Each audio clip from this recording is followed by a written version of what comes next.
Então, pessoal, aqui é o professor Lucas. Vamos falar aqui um pouquinho de cinemática, principalmente aí do movimento vertical e de lançamentos, lançamento horizontal e lançamento oblíquo, tá? Começando aqui com o primeiro tipo de movimento, chamado de queda livre, tá? Que é basicamente queda livre. Vamos analisar aqui a seguinte situação. Tem um paraquedista, ele é solto, tá? Então, olha a velocidade inicial dele ali. A velocidade inicial dele é zero. Tá? Isso é o que configura uma queda livre. É quando um objeto, um corpo, qualquer coisa, é solto com velocidade inicial zero, deixando assim apenas que o seu movimento seja causado pela gravidade, como a gente sabe, né? Então, olha aí. E aí, se você pegar e medir a velocidade ali de acordo com o tempo, você vai ver que existe um padrão ali nos valores, tá? Esse que a gente vai tentar responder agora, certo? A pergunta é, ele está acelerado? A resposta para isso é fácil, né? Sim, né? Pois a velocidade dele está aumentando. Se a velocidade está aumentando, então ele está acelerado, né? A aceleração dele, se você calcular, né, pela fórmula ali da aceleração média, se você pegar a velocidade, a variação da velocidade pela variação do tempo, você vai ver que a aceleração dele é de 9,8 metros por segundo ao quadrado. Que é justamente a aceleração da gravidade. É a gravidade que está atuando ali sobre esse paraquedista, né? E essa aceleração ali próxima à superfície da Terra sempre vai ter esse valor, tá? Que geralmente a gente pode arredondar para 10, tá? A gente pode arredondar para 10, dependendo da questão, certo? E o que faz ele ter essa aceleração é justamente, como a gente já falou, a gravidade na superfície da Terra. Tá? Quanto mais você se afasta da Terra, menor é a gravidade, beleza? Então, como a gente está falando aqui de movimento vertical agora, inicialmente, a gente sempre vai ter ali a ação da gravidade, né? Porque a gente sabe que a gravidade sempre atrai, né, as coisas para o centro da Terra. Então, a gente sempre vai ter essa aceleração atuando, tá bom? Como já falei, né, para ser considerado queda livre, a gente vai dizer isso aí. A gente vai dizer que a posição inicial é zero, a distância do deslocamento a gente vai chamar de h, que é a altura, né? A velocidade inicial é zero e a aceleração vai ser a da gravidade, tá?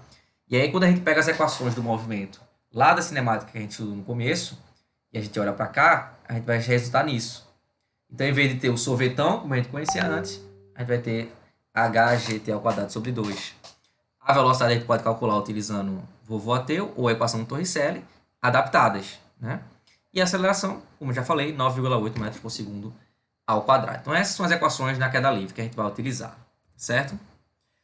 A gente pode utilizar essas equações e aplicá-las em alguns contextos. Por exemplo, a gente pode calcular a altura de um corpo, de queda de um corpo apenas apenas utilizando a equação Torricelli.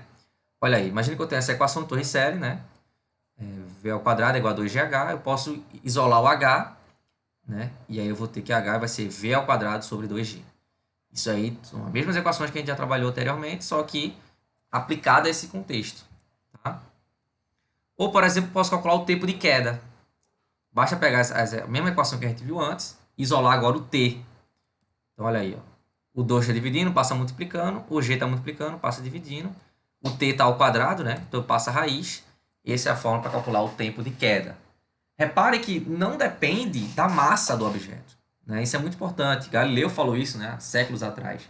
O tempo de queda de um corpo não depende de sua massa, tá? Claro, nesse caso aqui, porque a gente está desconsiderando o formato do objeto, a gente está desconsiderando a resistência do ar, tudo isso, né? Então, mas na teoria, né, se a gente tirar a atmosfera, se a gente não ter nenhum empecilho, se eu pegar um objeto muito pesado e um muito leve e eu soltar a mesma altura, eles vão chegar com o mesmo tempo, né?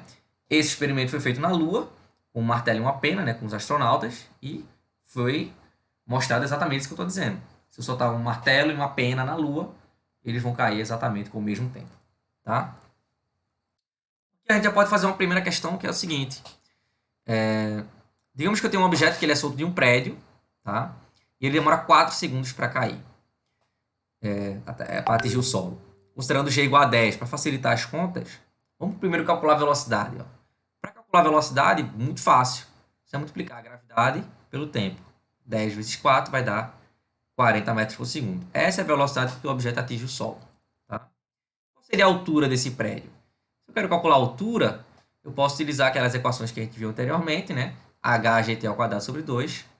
E aí vai ter g igual a 10, né? Fazendo as contas. T ao quadrado é igual a 4 ao quadrado vai dar 16. Então esse prédio vai ter aí 80 metros. Tá? Então olha aí. Uma situação simples, a gente pega as equações, aplica e a gente encontra o que a gente quer. Tá? Outra forma seria utilizar a equação Torricelli. Também funciona. Tá vendo? Aquela equação que a gente deduziu anteriormente. Eu vou ter V é 40, né? G é 10. Fazendo essas continhas vai chegar no mesmo resultado. Então, a física nos proporciona vários caminhos para resolver um determinado problema. Certo? Outro problema. Um objeto é solto de uma altura de 20 metros. Quanto tempo ele leva para atingir o solo? Ó, a gente pode usar aquela fórmula do tempo de queda, só depende da altura.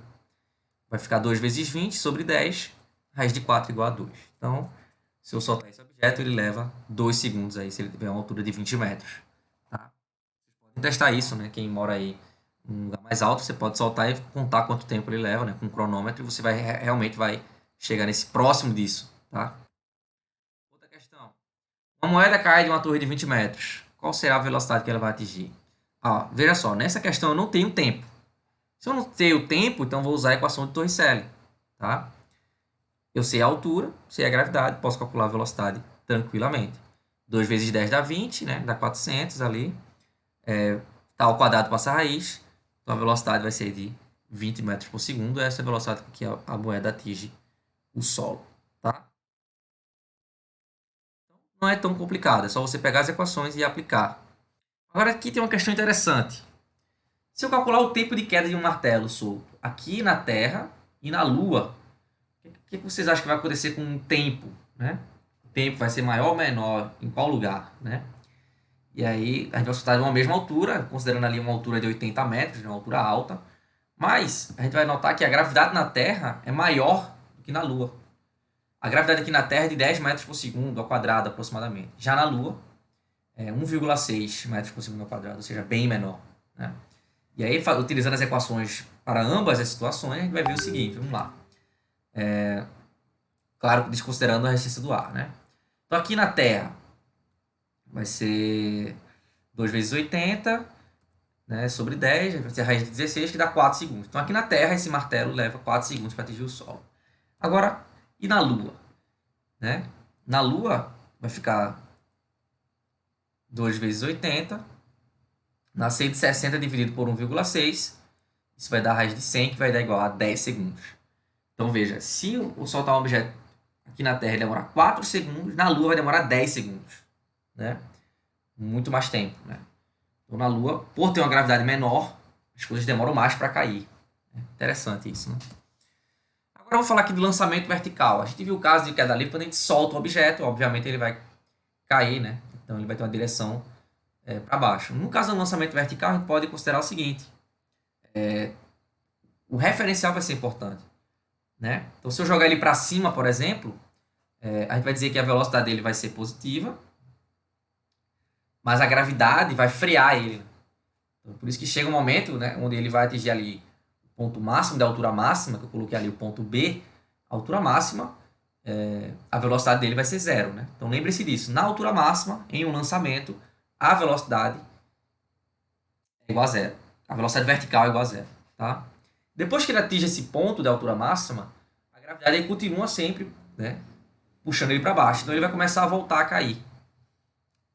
Quando ele volta a cair, veja, se ele começou com a velocidade inicial, então ele vai cair, né, com a velocidade agora no sentido contrário, e é uma queda livre. Né? Se ele começa com a velocidade inicial igual a zero, então ele está caindo no sentido para baixo, então é uma queda livre também. Então na subida ele vai estar ali freando, né, e na descida acelerando novamente. Tá? E aí, a gravidade, a gente considera que na subida a gravidade é negativa, porque está freando, e a gravidade é positiva na descida, porque está acelerando o objeto. Olha aqui eu tenho um esquema que explica bem isso. Repare na aceleração e na velocidade. Então, na subida, ó, a velocidade ela é para cima e a aceleração sempre é para baixo.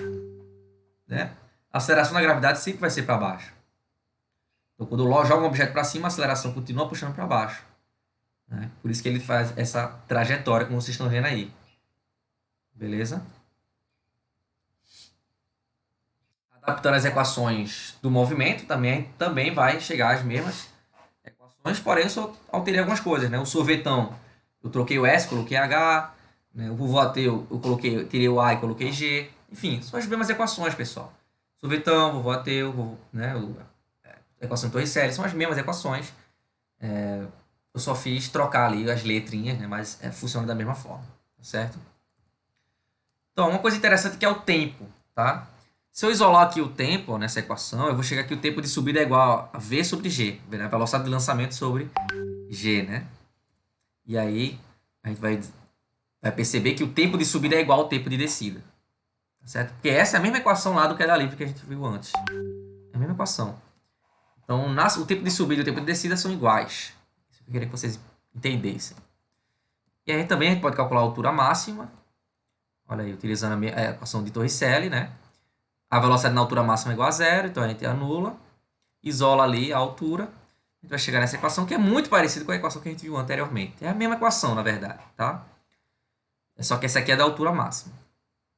Por exemplo, vamos fazer aqui essa questão. Uma arma dispara uma bala verticalmente para cima com a velocidade de 200 metros por segundo. Determine a altura máxima que ela pode atingir e considere que G é igual a 10. Desconsidere forças dissipativas. E o vento, sei lá, qualquer coisa, né? Então, ó, eu só preciso saber a velocidade inicial e a gravidade e eu posso calcular a altura máxima. Por essa fórmula aqui que eu acabei de deduzir. A velocidade inicial é 200, G é igual a 10, né? Substituindo na equação, a gente vai chegar no valor de 2 km. Essa é a altura máxima aí, se eu atirar para cima. Tá? Altura né? Grande, né? Uma distância grande. Beleza? Outra coisa, e o tempo de subida? É aquela equação que eu mostrei, né?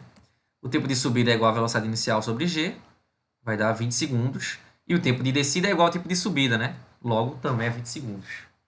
Tá? Então, questão muito tranquila para vocês também utilizarem como exemplo. Beleza? Agora vamos para os lançamentos, né? A gente vai começar aqui com o lançamento horizontal, depois o lançamento oblíquo, tá certo? Olha aí. Se a gente lançar um objeto horizontalmente, qual seria a trajetória, né? Olha aí. Então aqui esse GIF está mostrando bem qual seria a trajetória, né? Então repara aqui que a velocidade x, né, o Vx é constante, certo? Enquanto que Vy que está aumentando, a velocidade vertical que está aumentando. Porque no movimento vertical a gente vai ter a ação da gravidade, certo? Vamos pensar um pouquinho melhor aqui, utilizando esses tópicos. Então, Vx vai ser constante, como eu falei, enquanto que na componente y a gente vai ter a aceleração da gravidade, né? V0y a gente vai considerar igual a zero. Tá? Olha aqui. Uma coisa interessante é que se eu soltar um objeto em queda livre e eu fazer um lançamento horizontal, eles vão chegar no mesmo tempo. Porque do ponto de vista vertical, eles estão à mesma altura, então, né, eles vão chegar com o mesmo tempo. Beleza? Vamos fazer uma questão aqui. Um canhão que está no alto de um precipício atira uma bola de canhão horizontalmente com uma velocidade de 100 metros por segundo. Essa é a velocidade horizontal. E demora 12 segundos para atingir o solo com velocidade vertical de 120 metros por segundo. Como mostra a imagem abaixo. Calcule o alcance dessa bola de canhão e a altura que o canhão está. Para calcular o alcance, pessoal, muito simples. Basta pegar a velocidade horizontal e multiplicar pelo tempo. Né? Que é a mesma equação que a gente utilizou anteriormente. Sorvete, né, no caso. Então seria 100 vezes 12, que dá 1.200. Esse é o alcance. Tá? Para calcular a altura, eu sei quanto tempo leva, né? O tempo é de 12 segundos para atingir o solo, né? Então basta usar na equação, a mesma equação que a gente utilizou anteriormente. Vai ficar 5 vezes 144, que dá 720 metros. Então, olha aí. Repare que são as mesmas equações sempre. A gente só faz utilizar em situações diferentes. Beleza? Outra questão. Um homem lança uma bola horizontalmente no alto de uma torre de 30 metros e essa bola atinge um alcance de 80 metros. Calcule o tempo de queda e a velocidade horizontal em que foi lançada. Ó, o tempo de queda vai ser... a gente pode calcular, né? Também pelo sorvete, onde eu vou ter ali... Se eu tenho primeiro eu tenho que calcular a velocidade, né? Vamos lá. Então, olha aqui, esse é o exemplo aqui, tá? Do lance de uma torre. Para calcular o tempo primeiro, o tempo de queda, basta usar essa fórmula, já que eu sei a altura. Né? Isolando ali o tempo de queda, vai ser 2h sobre g, né? A raiz. Então, a altura é 30 metros. Dividido por 10 ali, né? Vai dar raiz de 6. Que é aproximadamente 2,45 segundos. Esse é o tempo de queda. Agora que eu sei o tempo e sei o alcance, eu posso calcular a velocidade. Velocidade média, tá? ΔS sobre ΔT. O alcance é 80 dividido pelo tempo, que é 2,45, vai dar uma velocidade ali em torno de 32,65 metros por segundo, certo? E por último temos o lançamento oblíquo, né? A gente sabe que se eu tiver num jogo de futebol, por exemplo, e eu fazer um lançamento, né? Com a velocidade inclinada, né? A gente vai ver que a trajetória vai formar uma parábola, né? Por que isso acontece? Que tipo de movimento, né? A gente pode ver isso aí, beleza? Então vamos analisar o seguinte. Primeiro vamos ver a aceleração, tá, nessa trajetória. Então vamos considerar aqui, ó, como é um movimento bidimensional, né, tem duas dimensões, a gente vai ver aqui a direção x e a direção y, tá? Essa é a trajetória aí da bola, né? Se a gente ver a aceleração, qual vai ser o vetor aceleração de toda essa trajetória? A aceleração vai ser a da gravidade, e a gravidade sempre aponta para baixo. Então a bola vai fazer essa trajetória e a gravidade sempre vai atuar para baixo, né? Repare que a gravidade não interfere horizontalmente, ela só interfere verticalmente, na direção y. Tá certo? Por isso que a trajetória tem esse formato. Se a gente analisar agora a velocidade, né, a gente vai ver exatamente o quê? Que a aceleração vai frear a velocidade vertical na subida e acelerar na descida. Enquanto que Vx vai ser constante, né? Então, olha aqui, ó, vou ter um ângulo de lançamento. A trajetória da bola vai ser essa. Vamos ver Vx primeiro, que é a velocidade horizontal. Ó, existe alguma coisa que faça com que Vx mude? Não, né? Já que a gente está desconsiderando o A e tudo mais. Então, Vx vai ser constante, certo? Tá vendo? Olha aí. Vx é constante. Já o Vy tem a gravidade atuando sobre ele. Então, vai ser diferente. Olha, na subida, ele vai freando, né? Vai diminuindo até chegar na altura máxima, que é quando a velocidade é zero. E depois, na descida, o que vai acontecer? A gravidade continua puxando. Então ele vai começar a crescer, só que agora no sentido contrário. Então é isso que acontece no lançamento oblíquo, tá? Lembrando, né, pessoal, muito importante lembrar aqui, eu posso calcular o Vx e o Vy, né, utilizando o seno e o cosseno, tá? Só é você pegar a velocidade, né, e multiplicar pelo seno e o cosseno. Então, por exemplo, se eu quiser saber o Vx de lançamento, basta pegar a velocidade e multiplicar pelo cosseno de x. Se eu quiser saber o Vy, basta pegar a velocidade e multiplicar pelo seno do ângulo, né? Então, olha aqui as equações, né? Já falei, as mesmas equações, tá? O gráfico, olha como fica o gráfico, tá vendo? Na subida ali, o gráfico da posição é a parábola. E o gráfico da velocidade, olha como é. Uma reta crescente, quando atinge a altura máxima, depois ele fica decrescente na descida, tá certo? Uma curiosidade é que tem um ângulo de lançamento, né? O ângulo de lançamento que tem o maior alcance é o de 45 graus, tá? Olha aí, o ângulo de 45 graus proporciona um maior alcance, tá certo? Por hoje, esse vídeo é isso, tá certo?